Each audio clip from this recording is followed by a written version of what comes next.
You ever see a little kid tossed out of a house like she's trash, right in the middle of a storm, just because she wasn't blood? Yeah, that happened.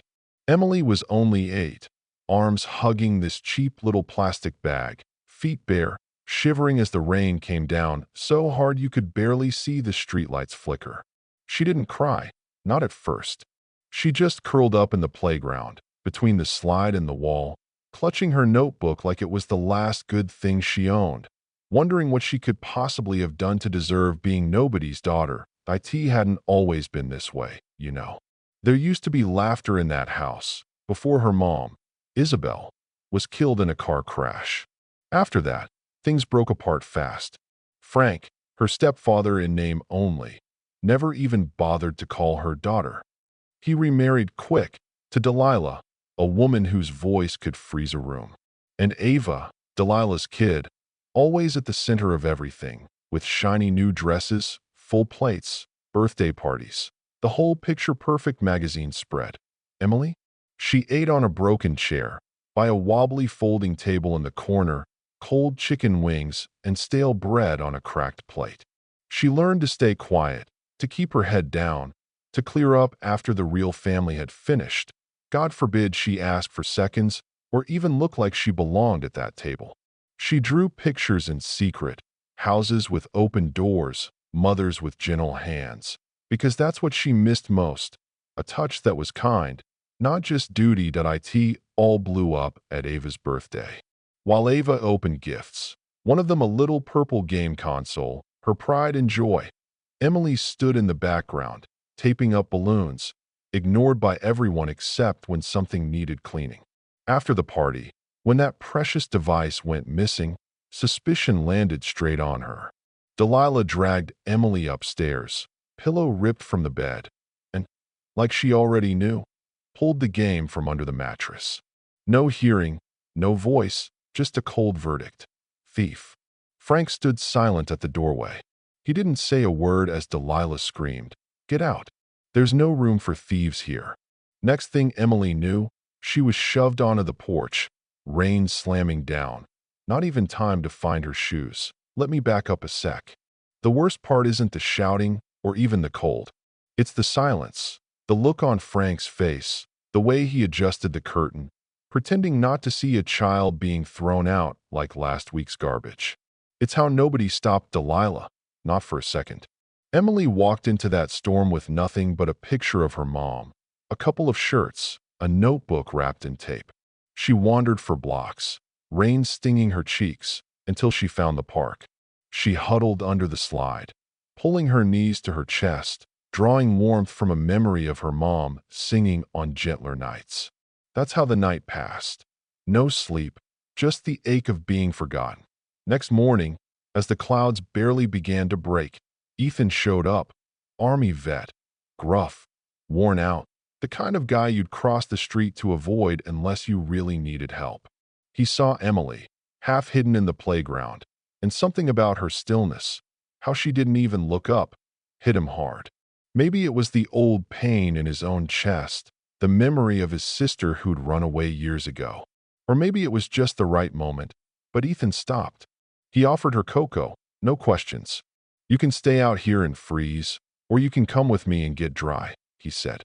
Emily followed, shoes squelching in the mud. Ethan's house wasn't fancy. A one-story place with peeling paint and an old dog named Rex snoring on the porch. But inside, it was warm, safe.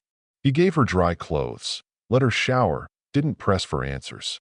That night, as Emily drifted off under a soft blanket, Ethan sat in the armchair, staring at an old photo. His sister Isabel, the mother Emily barely remembered. A feeling began to settle in his chest, heavy and hopeful at once. Now here's the twist. Digging through boxes in his garage, Ethan found a letter, never mailed, yellowed with time, addressed from Isabel. It spilled the truth. Emily was his niece.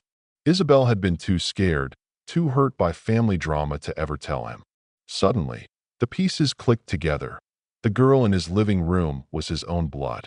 He nearly dropped the letter, hands shaking, but then he looked at Emily and saw not just a lost child, but family he'd failed to protect for too long. He made a decision right then. He wasn't going to let her slip through the cracks. Not this time. Next day, Ethan took Emily to Child Protective Services, letter and birth certificate in hand. Delilah and Frank showed up, Delilah sobbing for the judge about how Emily had run away, how she was always trouble, stealing, ungrateful. But as the evidence came out, Emily's drawings of being locked out, testimonies from neighbors and teachers about her dirty clothes and bruises, the mask started to slip. The real bombshell landed when Ava, trembling on the witness stand, admitted, "Mom told me to pour water on Emily's dress and pretend to cry." Silence dropped like a stone in that courtroom. Delilah sputtered, but there was nothing left to say. The judge wasn't moved by tears, not anymore. DNA confirmed Ethan and Emily were family. Emily, her voice small but steady, told the court, "I want to live with Uncle Ethan." For the first time, nobody interrupted her. The temporary ruling went Ethan's way, and just like that, Emily had a home. Delilah's defeat was silent. Frank just looked down, shoulders slumped, knowing exactly what he'd lost. Those first days weren't easy. Emily flinched at loud sounds, hesitated to eat, cried at night for reasons she couldn't name. But Ethan stayed patient, gentle, present, learning when to offer a hug and when to just sit nearby. He let her pick her own room, painted the walls blue, filled the shelves with books, and a little lamp shaped like a star. They learned to trust each other, one small act at a time. At the final hearing, Emily's teacher spoke of her kindness and how she was starting to smile again. The psychologist's report described a remarkable recovery, thanks to Ethan's care. The judge's voice was clear, firm. Ethan was granted full custody. Emily's new birth certificate arrived with her name changed to Crowley. Bold and proud. A year later, you'd see her racing her bike through the schoolyard, hair streaming behind, laughter bright as sunshine.